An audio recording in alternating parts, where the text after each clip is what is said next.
बात करेंगे गृह मंत्री अमित शाह की। आज अपने गुजरात के दौरे के पहले दिन देश की पहली सहकारिता आधारित भारत टैक्सी सेवा का उद्घाटन किया।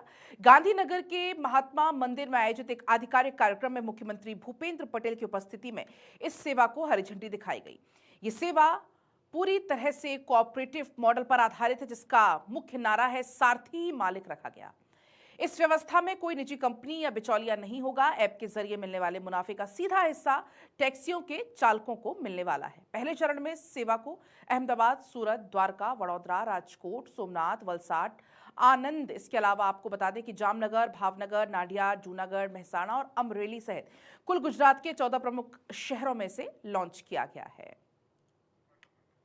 तो देखिए, भारत टैक्सी भारत की पहली चालक स्वामित्व वाली राइड हेलिंग सेवा है। इसका संचालन सहकार टैक्सी कोऑपरेटिव लिमिटेड के द्वारा किया जाता है। भारत टैक्सी के साथ जुड़े हुए 7 लाख सारथी भारत टैक्सी के मालिक है, शेयर होल्डर।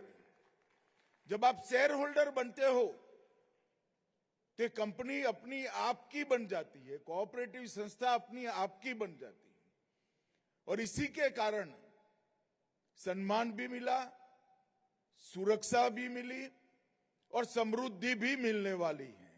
ये तीनों चीजों को समाहित करने के लिए भारत टैक्सी का विचार लाया गया। और मित्रों, भारत टैक्सी कई जगह पे ट्रायल में लॉन्च हुई है और आज गुजरात में भी इसका फॉर्मल लॉन्चिंग हुआ है।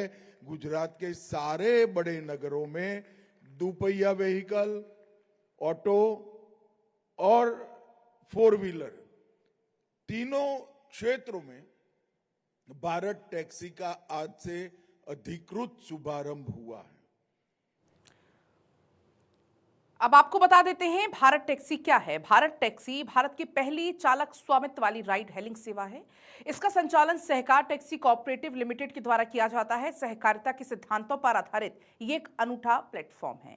इसे भारत की 8 प्रमुख सहकारी संस्थाओं के सहयोग से विकसित किया गया है। इसमें एनसीडीसी, जीसीएमएमएफ, इसके अलावा एनडीडीबी, नाफेड, आईएफएफसीओ, इसके अलावा एनसीईएल इसमें शामिल है। सारथी मालिक की सोच पर यह सेवा काम करती है। इसमें टैक्सी चालक सिर्फ गाड़ी नहीं चलाते बल्कि प्लेटफॉर्म के हिस्सेदार और मालिक भी हो जाते हैं। इससे चालकों की आय बढ़ती है और सुरक्षा भी उनको मिलती है। इस टैक्सी से अपने काम पर उनका अधिकार भी रहता है। Gujarat metro rail corporation, AMC, Gujarat state cooperative bank, traffic police, Surat, Rajkot और अहमदाबाद हवाई अड्डे, अहमदाबाद डिवीजन, पश्चिम रेलवे, इस सब के साथ एमओयू कर अपने व्याप को बढ़ाने का काम किया। और जब एक टैक्सी बनाने का विचार आया कोऑपरेटिव बेसिस पर, तो सब लोग परेशान थे कि भाई पैसा कहां से लाएंगे। तो मैंने कुछ कोऑपरेटिव संस्थाओं को कहलवाया भी, बुलाया भी। मुझे आनंद है कि NCDC, IFFCO, KRIBHCO, NDDB, NABARD, NCEL, Amul, ये सब ने मिलकर बड़ी से बड़ी कंपनियों से लोहा लेने के लिए ड्राइवरों की, सारथियों की अपनी एक कोऑपरेटिव बनाने का फैसला। तो टैक्सी सेवा की शुरुआत करने के बाद गृह मंत्री ने गांधीनगर सर्किट हाउस में जिला बुनियादी ढांचा समन्वय और निगरानी समिति की बैठक ली।